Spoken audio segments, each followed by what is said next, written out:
Tax harvesting, capital gains पर tax बचाने का तरीका।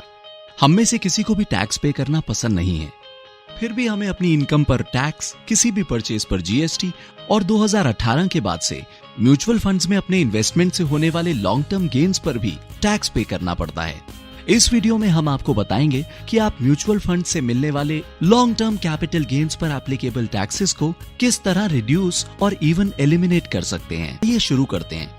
वो स्ट्रैटेजी जो आपके म्यूचुअल फंड इन्वेस्टमेंट के लॉन्ग टर्म कैपिटल गेन्स पर लगने वाले टैक्स को रिड्यूस करती है, उसको टैक्स हार्वेस्टिंग कहते हैं।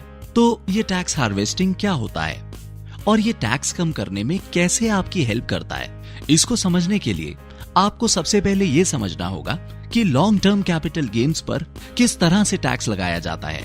2018 में late finance minister Arun Jaitley ने इक्विटीज पर लॉन्ग टर्म कैपिटल गेन्स को री इंट्रोड्यूस किया। अकॉर्डिंग टू रूल्स, किसी फाइनेंशियल ईयर में 1 लाख से ज्यादा कैपिटल गेन पर 10% टैक्स लगाया जाएगा। अगर आप ये सोच रहे हैं कि लॉन्ग टर्म कैपिटल गेन्स क्या होते हैं, जब आप 12 महीने से ज्यादा होल्ड की गई इक्विटी इन्वेस्टमेंट्स को सेल करते हैं तो the profits generated are called long term capital gains. अब अगर आप नए इन्वेस्टर हैं या म्यूचुअल फंड में शुरुआत कर रहे हैं तो आपके ईयरली गेन्स शायद इमीडिएटली 1 लाख की लिमिट क्रॉस नहीं करेंगे, लेकिन जब आप अपने गेन्स को एक लंबे समय तक जमा कर देते हैं तो ये डेफिनेटली किसी पॉइंट पर थ्रेशोल्ड क्रॉस करेंगे ही। फॉर इंस्टेंस, अगर आप हर महीने इक्विटी फंड्स में 5,000 रुपए इन्वेस्ट करते हैं और आपको 12% रिटर्न हर साल मिलते हैं तो ये 5 साल के अंदर टैक्सेबल गेन्स तक पहुंच जाएगा। और अगर आप हर महीने 15,000 का इन्वेस्टमेंट करते हैं तो यही पीरियड सिर्फ 3 साल का हो जाएगा। यहाँ आप SIP अमाउंट और डिफरेंट पीरियड ऑफ टाइम में 12% एनुअलाइज्ड कैपिटल गेन्स को देख सकते हैं। सिमिलरली, जिन लोगों के इक्विटी पोर्टफोलियो लार्ज हैं, उनके इंक्रीमेंटल गेन्स और भी ज्यादा होंगे। इसीलिए अगर आप कम टैक्स या बिल्कुल भी टैक्स नहीं पे करना चाहते हैं तो आपको ये इंश्योर करना पड़ेगा कि ये गेन्स टैक्स फ्री लिमिट के बियॉन्ड बिल्डअप ना हो जाएं। And that's what tax harvesting is all about. Tax harvesting वो स्ट्रैटेजी है जिसमें आप अपनी म्यूचुअल फंड इन्वेस्टमेंट्स को सेल करके long term capital gains book करते हैं और रिडेम्पशन प्रोसीड्स को दोबारा उसी म्यूचुअल फंड में इन्वेस्ट कर देते हैं। एक एग्जांपल की मदद से इसे अच्छे तरीके से समझते हैं।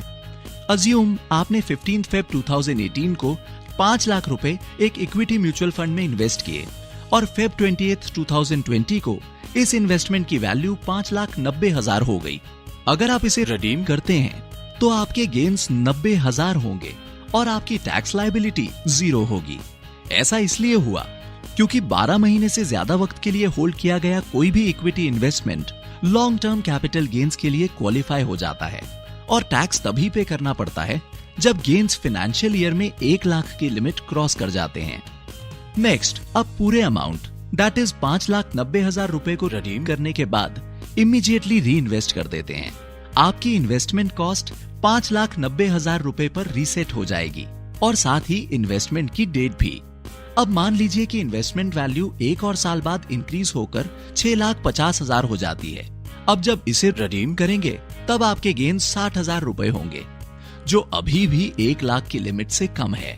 अगर आपने अमाउंट रिडीम करके दोबारा इन्वेस्ट नहीं किया होता तो आपके लॉन्ग टर्म गेन 6.5 लाख रुपए माइनस 5 लाख रुपए मतलब 1.5 लाख रुपए होते और आपको 1 लाख की लिमिट एक्सीड करने वाले अमाउंट पर 10% टैक्स पे करना पड़ता, यानी 5,000 रुपए का टैक्स, दैट इज 50,000 रुपए का 10%। आप SIPs के थ्रू इन्वेस्ट करते हुए भी इस मेथड को यूज कर सकते हैं। आप 12 महीने से ज्यादा वक्त तक होल्ड की गई यूनिट्स को रिडीम करके री इन्वेस्ट कर सकते हैं। हाउएवर, अगर आप यूनिट्स को रिडीम तो करते हैं पर इन्वेस्ट नहीं करते तो फिर ये स्ट्रैटेजी मीनिंगलेस हो जाती है। Mutual fund investments are subject to market risks. Read all scheme-related documents carefully.